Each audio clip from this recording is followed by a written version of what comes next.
Lo celebro.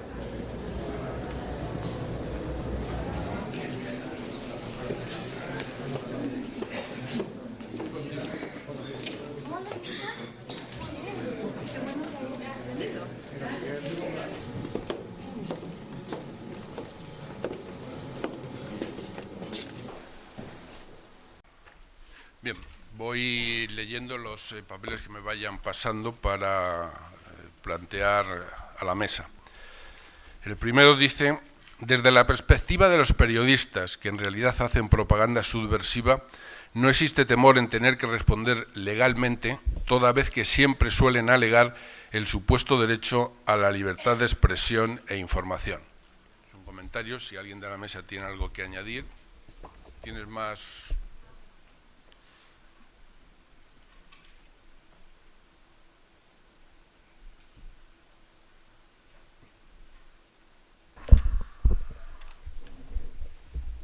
Desde la perspectiva de los periodistas que en realidad hacen propaganda subversiva, no existe temor en tener que responder legalmente, toda vez que siempre suelen alegar el supuesto derecho a la libertad de expresión e información. Y cuando se pierde la ética, ocurre esto, ¿no? Y cuando se convierte un periodista en simplemente un asalariado que en un clima incluso de desempleo masivo no tiene muchas opciones de supervivencia. Yo señalaba, por ejemplo, que la corresponsal de ABC en Venezuela, Ludmila Vinogradov, trabalengua el nombre, bueno, que hace unas reseñas y dándole el beneficio de la duda, suponiendo que ella tenga una visión sesgada, ¿no?, ideologizada totalmente, contraria a la nuestra, podríamos admitir que ella piense que el gobierno venezolano reprime cuando contiene la quema de instituciones públicas, escuelas, el Metro de Caracas, la Fiscalía, el Tribunal Supremo de Justicia, los autobuses del metro, en fin. Ella puede pensar eso y entonces a lo mejor lo transcribe así: el gobierno reprime las manifestaciones cívicas pacíficas que para ellas son eso. Pudiéramos llegar hasta ese extremo, pero lo que no podemos admitir como ejercicio periodístico es que esa periodista que sabe que una foto es falsa, la remita para la red directamente ella y ponga que circule por el mundo. Las fotos que hacían alusión, a mí me dieron, como decimos, emitir una palomita, un chancecito corto en TV Española. Nadie sabía que yo iba a llevar esa fotografía. Yo creo que se pensaba que iban a debatir conmigo sobre economía, ¿no?, para decirme que en Venezuela había un desastre económico y ponerme a la defensiva, que por supuesto respuestas tenemos. Pero yo mostré las fotos trucadas, las fotos chimbas, como decimos nosotros, las fotos falsas, de Egipto, Bulgaria, de un torturado vasco, de la cadena humana de Cataluña, que se simuló era una manifestación de protesta contra el gobierno venezolano en Táchira, en San Cristóbal. Bueno, represión en Chile contra estudiantes que pedían educación pública gratuita. Ya dije que en Venezuela de 400.000 estudiantes universitarios pasamos a 2,5 millones largos de estudiantes en universidades públicas gratuitas, ¿no? De modo que en Venezuela, además, aprovecho para decir que no es verdad que los estudiantes se volcaron a las calles. No hay una lista de peticiones reivindicativas estudiantiles. Yo llevé bastante lacrimógena, aquí está mi esposa, que una vez la llevó conmigo recién casado, todavía recién ingresando a la docencia universitaria. Fuimos a una manifestación, unos estudiantes me pidieron que dijera unas palabras, porque venía de salir de la representación estudiantil. Me subí en un sitio, comencé a hablar y una lacrimógena me pegó en los pies. Casi nos matan a los dos porque ella solidaria se puso a mi derecha y abajo. Bueno, llevamos peinilla, llevamos lacrimógena luchando por comedores universitarios, por rutas de transporte, por becas, por cupos para los estudiantes y los trabajadores. Pero aquí no hay ninguna petición de esa. Aquí la petición es que caiga Maduro por la osadía de intentar establecer la justicia, que coman los que no comían, que tengan educación los que no tenían, que tengan sanidad pública con barrio adentro, la gloriosa misión que nos llevó el pueblo cubano, Solidaridad Internacional, etcétera. La misión vivienda, en fin. Entonces, bueno, por esa osadía, ahora, de verdad que es así. Cada vez que un periodista dice cualquier cosa y se reclama, es un atentado contra la libertad de expresión. Se victimiza, ¿no?, cuando deja de ser periodista y se convierte en agente de una corporación con intereses comerciales y con intereses aberrantes en el caso de estos grupos que actúan con gran violencia, porque no solo es que queman en una esquina, sino que amenazan a los vecinos que no les acompañan y les dicen: maldito chavista, tienes que morir. O si no sapea, es decir, si tú le dices a las autoridades quiénes son los que en esta comunidad hacen esta violencia, atente a las consecuencias tú y tu familia.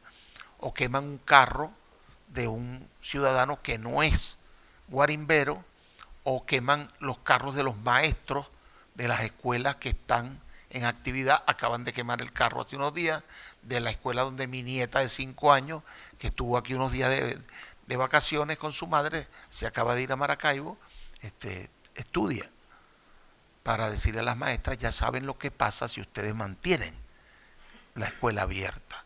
Bueno, y la reseña periodística sigue diciendo, durante 2 meses continuos, en El País, en ABC, en El Mundo, en La Razón y otros, ¿no?, que el gobierno dictatorial de Maduro, además, ayudado por unos sicarios cubanos que se visten de médicos por miles en los consultorios de barrio adentro, ¿no?, y están allí es para matar gente, ¿no? Igual que dijeron una vez que por los bombillos blancos de bajo consumo de energía, Fidel Castro y Chávez espiaban a la gente, ¿no? Bueno, está ahí esa matriz y creo que coincidimos parcialmente cuando tocamos el tema de lo que se quiere hacer. Se está provocando una reacción. Chavistas son asesinos. Colectivo es sinónimo de grupos organizados para matar. Así se satanizó a los círculos bolivarianos. Así se sataniza ahora cualquier colectivo que se organiza en un consejo comunal, ¿no?, para una actividad social, cualquiera. Bueno, se queman sedes de los partidos políticos de oposición y del chavismo. Están provocando una reacción, un enfrentamiento. Matan selectivamente personas de ambos lados. Lo hicieron en el 2002 para provocar un escenario de guerra civil. Así no exista la guerra civil, es justificar que existe una guerra civil para actuar entonces desde el exterior, porque no han podido desde dentro, aunque continuarán. Y por eso tiene que fortalecerse la unidad y la solidaridad. Yo aprovecho para agradecer infinitamente toda la solidaridad, toda la acción de los movimientos, de las plataformas, de las asociaciones, de los individuos, de los grupos políticos, que más allá de cualquier diferencia coinciden en apoyarnos, porque además entienden que lo que se quiere es borrar el ejemplo, evitar que se consolide un ejercicio democrático que en América Latina se va abriendo paso, que con la antorcha de Cuba encendida se pudo mantener la visión de que es posible una manera distinta de producir y distribuir la riqueza, cada quien con sus particularidades. Cuba, su revolución ha sobrevivido como pudo hacerlo y tuvo solidaridad de mucha gente. Algunos de los que fueron solidarios con Cuba lo pagaron caro. Los que están siendo solidarios con nosotros también quieren que lo paguen caro, pero hemos crecido y nos estamos uniendo con fuerza. De verdad que pienso que hace unos años era imposible oír cosas como las que hoy en estos foros se expresan con tanta claridad y nitidez. Pero también denuncio que se intenta evitar que se conozca la realidad latinoamericana, de ese proceso que han descrito los compañeros quizás mejor que yo y que nosotros tenemos que defender, porque más allá de nuestras propias satisfacciones, más allá de nuestras propias condiciones de vida, está la posibilidad de preservar el planeta. Bien lo tocaba el compañero. Bien lo tocaba el compañero. Hace 10 años yo estuve en Oviedo, en la Universidad de Oviedo, en Gijón, hablando sobre petróleo, sobre el tema venezolano, después del 2002-2003, del golpe petrolero, y un periodista español me preguntaba, profesor, ¿qué es lo que más le preocupa a usted en materia energética? Yo le dije, bueno, que los chinos asuman los patrones de consumo de los norteamericanos, porque van a acabar con el planeta. Bueno, el capitalismo de verdad pretende acabar con el planeta si lo dejamos. Entonces es un problema realmente de supervivencia. Unos luchan de una manera, eliminando, esclavizando, y otros tenemos que luchar de otra, concienzando, ¿verdad?, para la convivencia, para la unidad, para la cooperación, para otra manera de vivir. Hay una pregunta que me dirigen a mí personalmente, una doble pregunta, que dice: el papel que deben tener las empresas de comunicación en la búsqueda de la paz a través del diálogo fomentado por el presidente Maduro, ¿cuál debe ser el papel? Y en segundo caso, la segunda parte de la pregunta es, en caso de no participar en esa búsqueda y en cierta forma incentivar las acciones terroristas a través de tergiversación de noticias, ¿podríamos aplicar el silogismo de que el que apoya a los terroristas es terrorista? Bueno, contesto muy rápidamente. Yo creo que el papel de las empresas debe ser facilitar el conocimiento sobre ese diálogo por parte de los ciudadanos, y en ese sentido el mejor servicio público que yo creo que se le puede dar a la ciudadanía en Venezuela es que ese diálogo, si al final la oposición accede, es transmitirlo en vivo y en directo a través del servicio público para que la gente sepa lo que cada uno quiere y lo que cada uno representa. Y en segundo lugar, yo creo que no se trata de decir si nos parece o no la actitud de un medio de comunicación terrorista, sino tener una legislación y unos órganos independientes que permitan supervisar la aplicación de las leyes para llevar a los tribunales a aquel que incumpla sus obligaciones sociales en el campo de la comunicación. Y otra vez vuelvo a apelar a la intervención del Servicio Público de Información como la manera de desarticular, descubrir y desnudar todas aquellas operaciones como la de falsificación de fotos o de otros testimonios, sí que se produzcan desde los medios comerciales.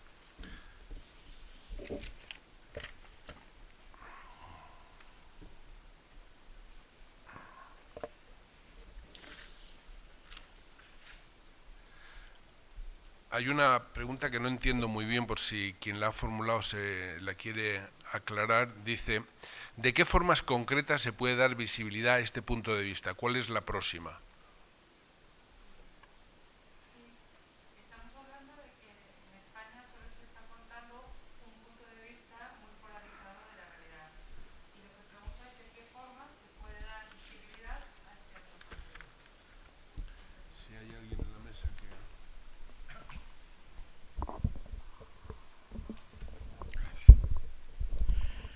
Bueno, el tema es complicado, evidentemente, porque si no ya se haría.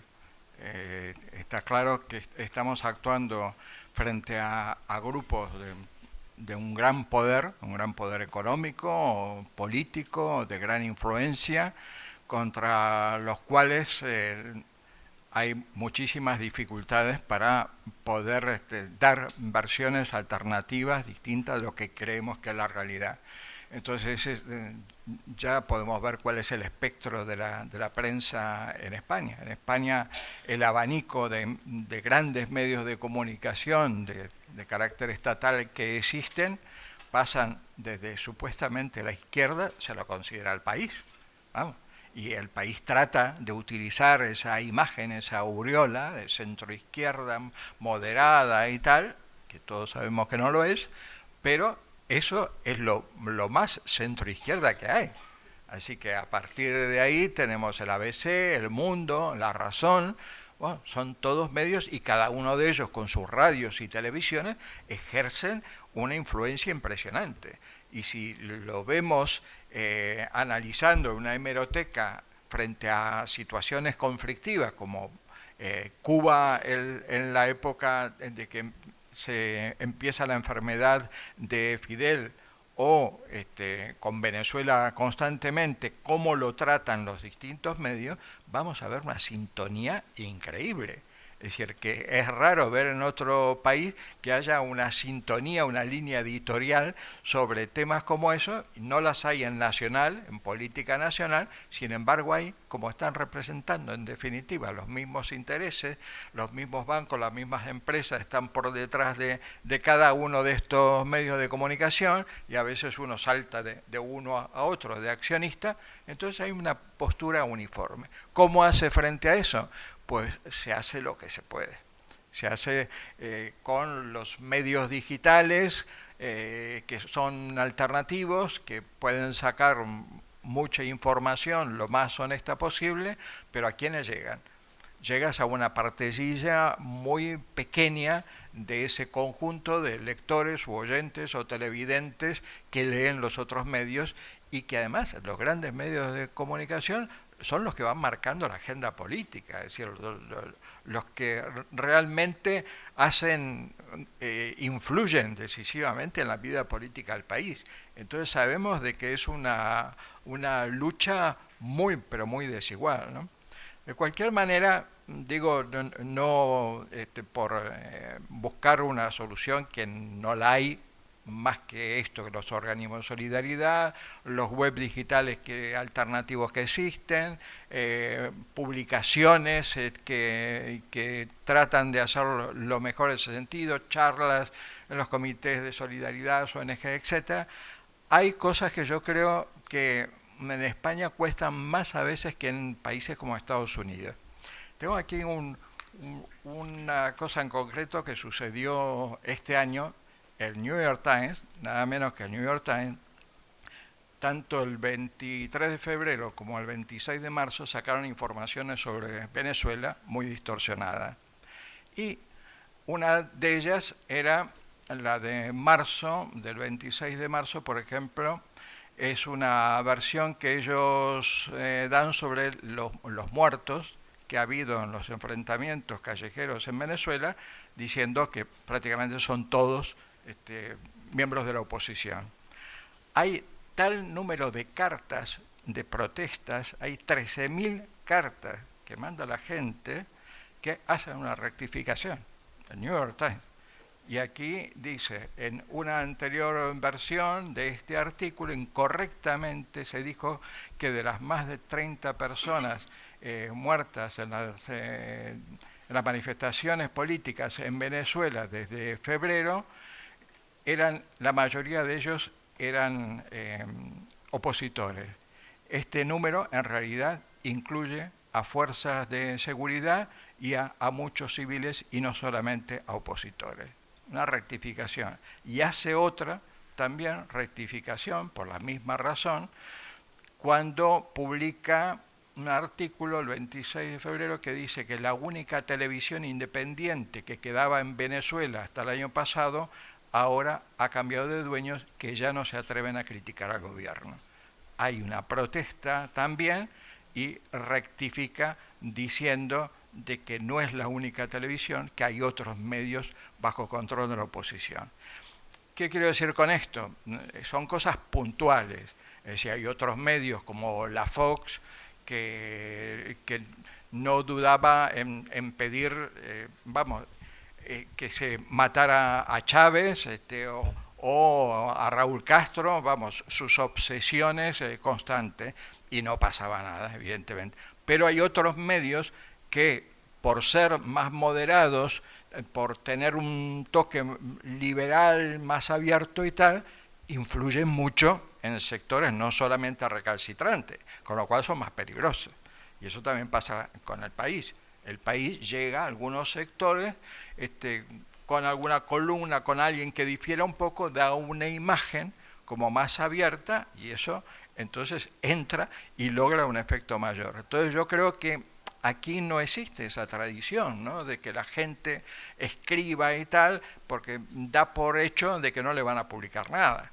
Es decir, si la propia embajada quiere mandar al país a contrarrestar algo y no se lo publican, pues evidentemente uno piensa, pero hoy día están las redes sociales, y en las redes sociales, bien utilizadas para estas cosas, a veces si hay un aluvión de protesta frente a ese tipo de cosas, o por ejemplo cuando se publicó la supuesta foto de Chávez en portada, el país se justificó frente a sus lectores por el error. No se justificó ni frente al gobierno venezolano ni frente al pueblo venezolano, que era su primera obligación. Y eso tendría que haber sido una marea de protestas como para que el país se viera obligado, por no perder lectores, no por otra cosa, no por un principio, pero por lo menos que por ese lado se preocupe de sacar alguna opinión o moderar su discurso y tal, ¿no? Pero bueno, la desventaja con que contamos es real y es muy difícil contrarrestar una maquinaria semejante, ¿no? Rápidamente, con relación a la pregunta anterior, el periodista propagandista, simplemente aclarar pues lo que ya se ha dicho aquí de alguna manera. La inmensa mayoría de los periodistas son trabajadores por cuenta ajena y tienen que cubrir esa fatídica costumbre que tenemos de comer 3 veces al día, más el que meriende o lo que sea, ¿no? Y si es que le pagan, ¿no? Lo malo de esto es, efectivamente, periodistas que ya están arriba, que incluso económicamente tienen no solamente su vida resuelta, sino la de sus hijos y la de sus nietos, y ya no son exactamente periodistas, sino propagandistas. Es decir, yo no quiero citar nombres, pero hay un periodista que dijo, el presidente Chávez, ese gorila rojo, tiene cáncer y yo deseo que se muera. Eso está en YouTube, para el que lo quiera ver. Y otras periodistas corresponsales de periódicos insignes que han atacado la reforma, la ley antimonopolio de Argentina, pero en el fondo lo que estaban haciendo era defendiendo los intereses del grupo Clarín, que tenía pactos con el grupo Prisa, ¿no? Eso ya sí es intencionalidad propagandística, porque la hacen periodistas muy bien pagados y más cercanos a la empresa que al periodismo. Y entonces le están haciendo mucho daño al periodismo. Yo digo que hay varias P's que limitan el trabajo del periodista. Una es la P de la propiedad de los medios, que se ha hablado aquí mucho. Otra es la P de la publicidad. Otra es la P incluso de la nueva producción de la noticia, que son producciones de noticias que llegan por las pantallas y son sin contrastar. Otra es la misma P de los públicos, que exige que le digan lo que quiere escuchar, no aquello que está sucediendo en todas sus aristas, sino lo que quiere escuchar. Y hay otra P, que es la de los propios periodistas, este tipo de periodistas, por llamarles de alguna manera, que están ya más cercanos a los intereses empresariales y que son propagandistas. Pero la inmensa mayoría de los periodistas hacen lo que puede por vivir, y son trabajadores que cuando están ejerciendo la profesión, pues sus celulares suenan, y cuando son víctimas de un expediente de regulación de empleo o los echan a la calle por lo que sea, su móvil deja de sonar. Y eso es un trabajador. En cuanto a la otra pregunta, ¿qué se puede hacer de contrapeso? Hay para no repetir lo que ha dicho aquí el maestro de periodistas, ¿no?, Roberto Montoya, o maestro de periodismo, hay un factor que yo veo también. ¿Qué tenemos ahora? Una comunicación, una estructura mediática que responde a una estructura de poder socioeconómico. Y bueno, dentro de lo que hay de pluralismo hay dentro, de pluralidad, de discusiones internas, cierran filas en torno a una causa que yo ya he dicho aquí, pues ir contra los que salen de la línea roja establecida por el orden mundial, ¿no?, por el establishment. Eso es lo que tenemos. Y enfrente de eso, lo otro, lo alternativo, que creo que es lo que usted preguntaba, ¿no? ¿Qué hace? ¿Qué es lo que hay enfrente? Pues sí, redes sociales, pero sobre todo lo que hay es voluntarismo. No hay articulación del mensaje. No solamente es necesario utilizar las redes sociales, que por cierto son herramientas inventadas por el enemigo. Si yo me comunico aquí y quiero convocar una manifestación en la Puerta del Sol, cuando llegue allí ya está la policía, porque también usa las redes sociales. De manera que no es solamente necesario utilizar esas herramientas que nos da el mismo sistema, sino que es necesario articular radios libres y de hacerlo de forma profesional, no voluntariosa. El voluntarismo termina y uno se cansa. El voluntarismo es cosa de la gente joven, muy joven, que dice, venga, vamos a cambiar el mundo. Pero al final hay que hacer una comunicación profesional. Y en este sentido yo quiero llamar la atención de otro elemento que hay que tener en cuenta. Igual que he dicho que hay una estructura organizada socioeconómico-político-mediática, lo político en lo que se refiere al pensamiento de izquierdas en Occidente, en general y en España en particular, ¿dónde está? A mí me da la impresión de que la izquierda no sabe exactamente dónde está, y además ha perdido el tren o puede perder el tren de la comunicación. Porque evidentemente el PSOE, por ejemplo, no está convencido de apoyar a Hugo Chávez, todo lo contrario, y a Maduro. En su día Hugo Chávez y ahora Maduro. Izquierda Unida, bueno.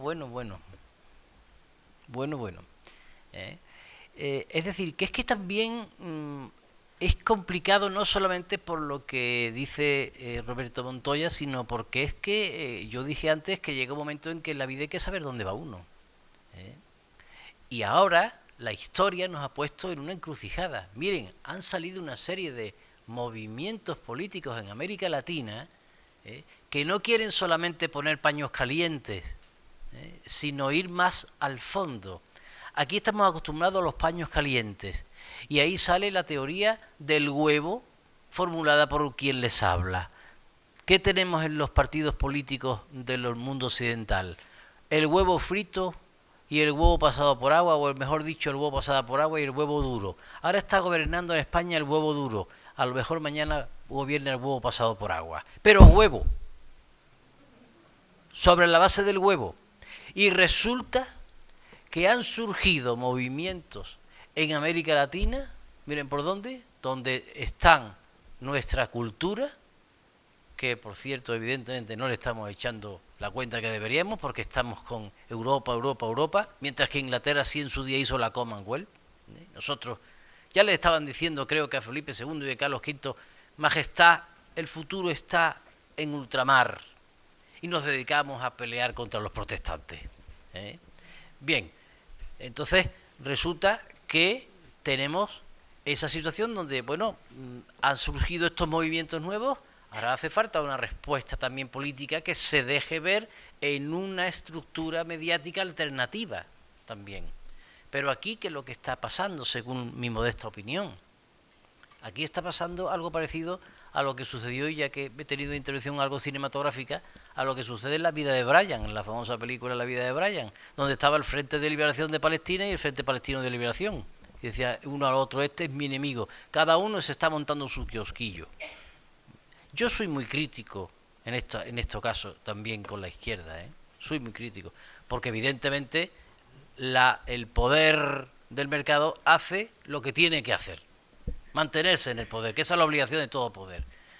Y ahora hay que preguntarse, ¿y qué están haciendo los llamados alternativos en el terreno de la comunicación, por ejemplo?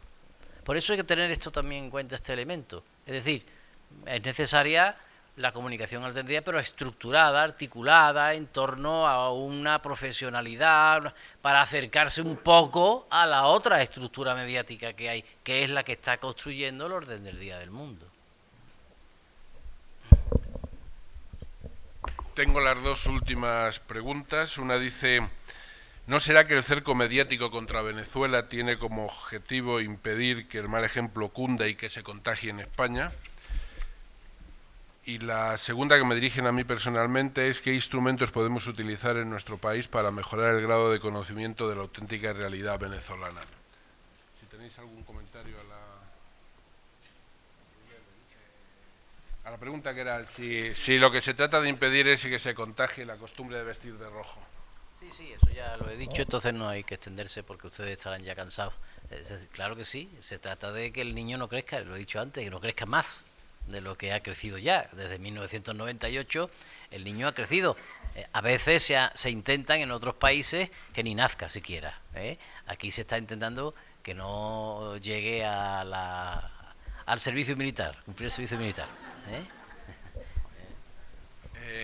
¿Qué se puede hacer para que se conozca mejor la realidad de Venezuela y en conjunto de América Latina? Bueno, la única fórmula es cambiar la ley audiovisual, repartir las licencias en 3/3 y que, mientras las empresas comerciales sigan haciendo una información que responde a sus intereses egoístas y empresariales, se recupere un auténtico servicio público y las iniciativas sociales puedan informar, de manera que si haya equilibrio y pluralismo, no haya una sola voz y unas a otras se contrarresten. Eso modificaría radicalmente el escenario, la calidad, la cantidad y la forma de informar sobre América Latina y sobre Venezuela. Se informaría sobre y no como ahora que se suele informar contra, ¿no? Que parece que en lugar de informaciones son municiones. Pero también habría cosas que se podrían hacer si hubiera voluntad política en quienes tienen la posibilidad de hacerlo. Y planteo un par de posibilidades. Una, el gobierno de la izquierda en Andalucía cerró el segundo canal de la radiotelevisión pública, de la televisión pública andaluza, que se lo alquile a Telesur. Ahorrará dinero y contribuirá a que se pueda ver como una señal abierta Telesur en Andalucía y a lo mejor luego más tarde en el conjunto de España, pasando cuando haya un gobierno de izquierda en Madrid, cuando haya un gobierno de izquierda en Valencia, se reabra la televisión pública en Valencia, se democratice la televisión pública de Madrid, que le alquilen uno de los canales a Telesur y que Telesur se pueda ver, y al mismo tiempo que Telesur se convierta en una auténtica televisión latinoamericana y que no tenga que mantenerla solamente el gobierno de Venezuela. Pero, y esto lo digo en voz baja, ahora que no nos escucha nadie, a lo mejor llegará un momento en que hay que sugerir en España que si las grandes empresas españolas quieren seguir teniendo la oportunidad de realizar buenos negocios en América Latina y precisamente en Venezuela, a cambio hay que darle a Telesur una licencia de TDT, de televisión digital terrestre en España, para que se pueda ver su emisión como una señal abierta. Es cuestión de voluntad política.